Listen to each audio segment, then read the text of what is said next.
Halo teman-teman semua, selamat datang di video terbaru. Sekarang ini aku udah ada di asrama kampusku untuk percobaan kuliahku yang kedua.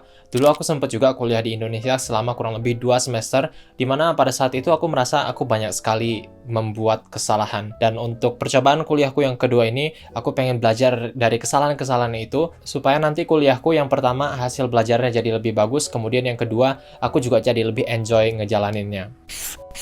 Kesalahan yang pertama adalah waktu itu aku nggak ngambil inisiatif untuk berteman. Jadi waktu itu aku saat masuk kuliah memang agak tertutup sama orang-orang. Mungkin kalau misalnya ada temen, itu kebanyakan hanya temen yang kayak misalnya ngerjain tugas bareng aja. Walaupun temen ngerjain tugas itu perlu, tapi kita juga rasanya harus coba inisiatif cari orang-orang yang cocok sama kita. Bahkan kadang banyak sebenarnya orang yang cocok sama kita, tapi kita belum siap aja atau nggak siap-siap untuk membawa ke level selanjutnya. Memang sih, kita semua butuh waktu dan nggak bisa kayak namanya hubungan pertemanan itu dicepet-cepetin aja. Tapi aku rasa waktu itu kesalahanku adalah aku nggak ngambil inisiatif. Aku kayak berusaha untuk ada di kondisi nyaman itu aja. Jadi kenyamanan di sini dalam artian adalah kenyamanan jangka pendek tapi kayak membahayakan jangka panjang. Contohnya kayak aku terlalu nyaman berada di lingkup dan lingkaranku sendiri. Aku nggak berani untuk reach out ke orang lain, ajak kabar mereka seperti apa, beraktivitas dengan mereka. Dan aku rasa ini karena aku menghindari yang namanya kayak penolakan, atau aku juga menghindari yang namanya kayak ketidakcocokan. Jadi aku karena menghindari hal-hal seperti itu untuk terjadi, aku lebih mending saat itu kayak nyaman aja sama diriku sendiri, sama orang sebatas kayak seperlunya aja. Tapi yang aku sadari adalah untuk perkuliahan, punya temen dan punya lingkungan yang suportif itu sangat-sangat penting. Bahkan aku rasa angkatanku di perkuliahanku sebelumnya di Indonesia juga sangat-sangat bagus sebenarnya, sangat-sangat kompak dan semacamnya. Tapi akunya aja yang merasa terlalu tertutup, jadi kadang ada kegiatan yang sebenarnya bermanfaat, tapi karena aku takut untuk masuk ke sana dan dapat penolakan, kayak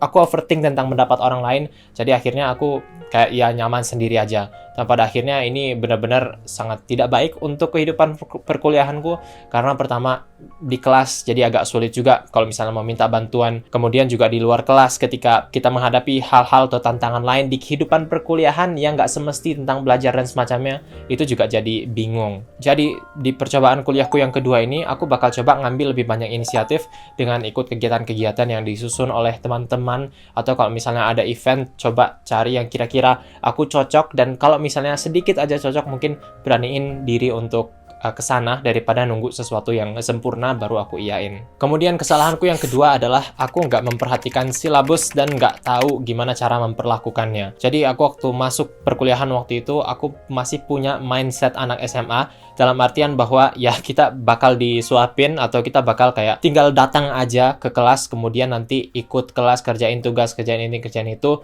dan semuanya akan beres. Tapi ternyata di kuliah itu setiap dosen punya cara penilaian yang berbeda-beda, setiap dosen punya cara ngajar yang beda-beda, setiap dosen di mata kuliah yang sama juga punya fokus yang berbeda-beda. Jadi dengan kita ngelihat silabus atau kayak kisi-kisi yang dikasih sama kampus atau dosen di awal semester, itu bisa ngebantu kita ngelihat mana yang penting, mana yang harus kita fokusin. Itu bisa ngebantu kita untuk nyusun strategi belajar sama semester ke depan ini seperti apa. Contohnya di silabus itu kan juga biasanya ada kayak persenan nilai pada mata kuliah tersebut. Misalnya 50% dari ujian semester, 30% dari kuis, 20% dari kehadiran, dan semacamnya. Dengan kita tahu kayak persenan-persenan itu, kita bisa nyusun strategi kita, kira-kira mau ngegas di mana, kira-kira mau ngerem di mana, kira-kira kalau misalnya kita ada pilihan nih antara aktivitas A dan aktivitas B, kita jadi bisa tahu prioritasnya lebih mending dikasih kemana. Berkaitan dengan silabus ini juga aku nggak manfaatin yang namanya office hours atau jam buka kantor. Aku waktu itu merasa agak takut dan malu karena kadang aku merasa pertanyaanku tuh simple dan sederhana, dan aku mikirnya kalau misalnya ke office hour itu harus punya pertanyaan yang filosofis, yang kayak olimpiade banget, yang kayak mahasiswa banget. Padahal ya setiap orang itu kan punya alasan yang berbeda-beda untuk berkuliah, dan garis startnya juga macam-macam. Jadi karena kita datang dari tempat yang berbeda dan juga punya tujuan akhir dan bentuk sukses yang berbeda-beda pula, aku rasa kita bisa aja fokus ke apa yang kita butuhkan dan mencoba minta bantuan tentang itu di office hours terutama. Jadi sekarang yang aku lakukan adalah aku mendownload silabus-silabus yang ada yang dipersiapkan oleh kampus, kemudian aku pelajari poin-poin apa saja yang ada di sana, dan aku lihat selama kelas nanti bakal belajar apa kira-kira ada video yang bisa aku tonton dulu, bacaan yang bisa aku selesaikan dulu supaya di kelas nanti makin paham. Kemudian ya jadi tahu tanggal-tanggal dan jam buka office hours-nya kapan aja supaya bisa aku manfaatkan semua. Karena kita udah bayar UKT dan sebenarnya kita di kampus itu adalah klien atau pelanggan yang butuh jasa kampusnya. Aku rasa sangat sayang kalau misalnya kita nggak menggunakan fasilitas-fasilitas yang ada. Kemudian kesalahanku yang ketiga adalah mematok target nilai. Jadi dulu aku pengen banget dapat nilai tinggi dan aku ngeset di awal semester, aku mau nilai seperti ini, nilai seperti ini, nilai seperti ini. Aku mau di ulangan nanti nilaiku minimal seperti ini. Dan ya walaupun nilai yang tinggi itu adalah sangat bagus, luar biasa, dan akan sangat membantu ke depannya, tapi mungkin kita juga harus menyadari bahwa kadang yang keluar dari nilai itu nggak sepenuhnya dikontrol kita. Kita kalau misalnya naruh nilai yang terlalu besar di outcome, jadinya nanti kita nge-stress tentang hal yang kayak kita bener-bener kayak dilepas dari kemampuan kita gitu. Kita mau ngapain aja, kita mau belajar sekuat mungkin, kadang juga yang keluar di nilai itu nggak selalu sebanding sama usaha yang kita berikan. Aku sekarang ngelihatnya bukan kayak aku mau dapet nilai A, aku mau dapet nilai A- dan semacamnya. Aku jadi sekarang ngeset targetnya itu kayak misalnya aku mau memanfaatkan office hours sekian banyak setiap minggu. Atau kayak misalnya pada bulan ini aku pengen baca satu buku yang relevan dengan topik yang dipelajari. Dengan kayak begini, pertama kita nggak nge-stressin hal yang di luar kontrol kita, terus kita jadi bisa benar-benar fokus untuk memberikan input dan berusaha sebaik mungkin, dan biasanya kalau misalnya kita melakukan ini, nanti nilainya akan mengikuti. Dan yang terpenting kita juga belajarnya jadi enjoy, kita jadi selalu kayak semangat kalau misalnya ada waktu kelas, kita selalu nggak sabar pengen lihat nanti berikutnya kita bakal belajar apa, dan aplikasinya bisa kemana aja. Dan ya karena itu, mulai dari semester ini aku bakal ngurangin atau mematok nilai diri dan juga target belajarku ke nilai. Nilai itu bakal jadi kayak North Star atau kayak ini idealnya seperti itu, tapi yang di keseharianku, yang di minggu-mingguku, itu aku fokusnya ke input apa yang bisa aku berikan.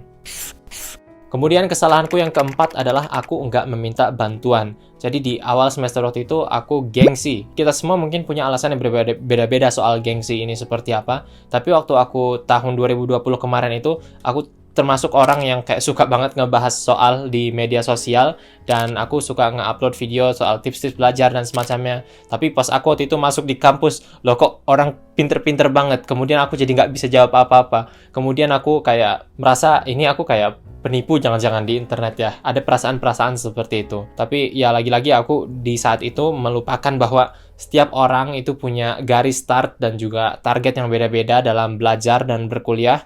Tapi aku pengen kayak nyamain diriku sama semua orang. Aku pengen kayak jadi yang terbaik dan yang terpintar gitu. Jadi aku saat itu melihat orang lain itu sebagai kayak kompetisi, dan aku juga antara orang lain yang aku kalahkan atau aku yang dikalahkan oleh orang lain. Jadinya ini jadi nggak sehat menurutku. Aku jadi nggak berani untuk minta bantuan karena aku gengsi, takut kayak orang nganggap aku penipu, takut kayak aku jadi dianggap orang yang nggak mampu, takut sama ya kehilangan lah kebanggaan atau rasa hormatku di situ. Tapi lagi-lagi bisa dilihat sebenarnya orang nggak ada yang peduli sama itu. Orang punya kesibukannya masing-masing, dan aku aja yang terlalu overthink tentang bagaimana pendapat orang lain. Aku jadi terlalu gengsi, aku nggak minta bantuan, dan pada akhirnya aku menyesal. Karena ya memang kita semua ada di kampus ditempatkan supaya kita tuh bisa berkolaborasi kan.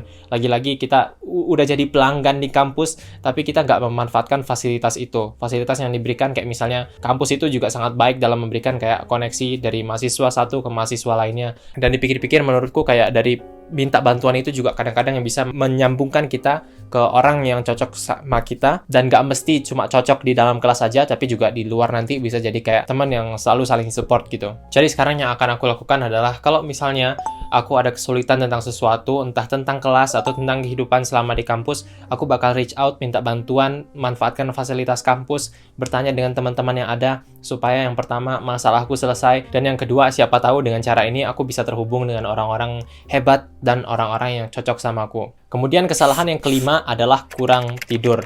Ini menurutku paling berdampak kalau misalnya aku punya kelas di pagi hari, yang dimana kayak aku jujur aja banyak kelas yang aku skip karena aku ketiduran, atau aku kayak mau tidur sebentar dan bangun tuh kayak rencananya niatnya pengen tidur sebentar, tapi tahu-tahu aku udah kebangun di tengah kelas, dan karena itu masih online aku jadi kayak lanjut aja sampai kelasnya berakhir tidurnya. Memang saat berkuliah ini kayak banyak kegiatan yang seru yang biasanya tuh dilakukan di malam hari. Kadang juga kita pergi ke cafe atau kita pergi makan malam terus ngomong-ngomong, dan tahu-tahu ngobrolnya asik banget sampai lupa waktu sampai di tengah malam. Dan menurutku kadang-kadang nggak apa-apa kayak begitu. Kadang kita juga bisa menilai mending aku tidur hari ini atau aku mending nyobain atau ngerasain experience baru ini ya di malam hari ini. Tapi kalau menurutku waktu itu masalahku bukan kayak gitu, bukan kayak kejadian sesekali aja, tapi kayak dia kayak terus-menerus gitu terjadi. Lupa kalau aku punya jadwal kuliah, jadi waktu itu aku juga daftar ke beberapa kayak kursus online tentang soft skills gitu, yang banyak sekali kayak guru-gurunya tuh dari luar Indonesia. Jadi aku kayak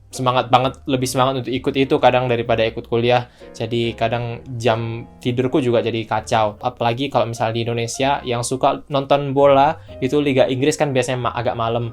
Dan aku juga dulu suka nonton, tapi kadang nggak strategis milih pertandingan apa aja yang mau aku tonton. Jadi berikutnya aku bakal lebih perhatiin waktu tidurku seperti apa. Menurutku kadang nggak apa-apa kita kayak ngorbanin waktu tidur sedikit untuk misalnya kayak obrolan yang asik dengan teman pada hari itu yang sangat jarang terjadi, atau misalnya kita supporter tim bola dan ada satu pertandingan penting misalnya final yang nggak bisa kita lewati. Tapi aku nggak bakal jadiin ini suatu kebiasaan. Aku bakal yang pertama ngebangun rutinku di balik kayak jam tidur yang oke, baru aku nanti bisa kayak membuat kompromi gitu. Oh, aku udah punya jam tidur yang cukup oke. Mungkin kali ini aku bisa lah ya manfaatin waktu ini buat lakukan aktivitas yang lain dulu. Satu hal yang aku pelajari tentang jam tidur ini juga adalah bahwa ternyata aku lebih efektif kalau jam bangun aku itu konsisten. Kalau misalnya aku udah begadang dan ngantuk dan besoknya aku kayak tidur sampai siang, itu untuk 1 minggu ke depannya jam tidurku jadi berantakan, dan 1 minggu ke depannya juga aku jadi kayak malas-malesan atau jadi kayak ngantuk di kelas pagi. Jadi dengan memperhatikan jam tidur dan juga habits kesehatan lainnya, menurutku itu akan sangat-sangat membantu dalam perkuliahan. Dan mungkin ini yang agak sulit untuk diperbaiki, karena memperbaiki habits kesehatan itu hasilnya butuh sekian lama. Tapi aku rasa kalau misalnya kita semua coba untuk fokus ke situ sebisa kita, nanti kita bakal ngerasa lebih enjoy juga dan lebih semangat untuk nyerap apa yang dikasih di perkuliahan. Ya, terima kasih teman-teman semua. Semoga video kali ini bermanfaat, membantu teman-teman yang baru memulai kuliah, atau yang baru mau mulai semester baru, atau yang pengen nostalgia tentang perkuliahannya. Kalau misalnya teman-teman mau nonton video tentang produktivitas dan pengembangan diri lainnya, playlistnya ada di sini. Terima kasih dan sampai jumpa pada video berikutnya.